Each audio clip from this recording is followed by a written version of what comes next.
Every day, Google processes roughly 16 billion searches. Think about that.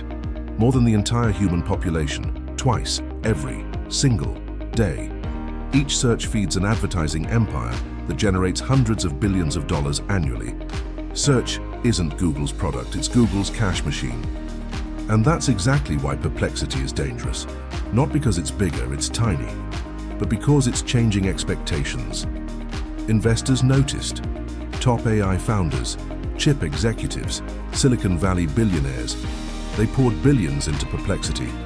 Its valuation exploded in just a few years. Instead of maximizing ad revenue, Perplexity chose subscriptions. Pay for trust, not attention. That decision completely flipped the economics of search. Meanwhile, Google couldn't ignore the threat. AI overviews appeared, instant summaries, direct answers, generated by Gemini.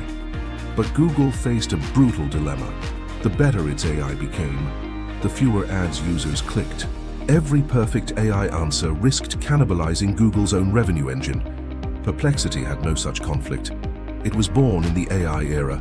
Google had to evolve without destroying the machine that made it rich.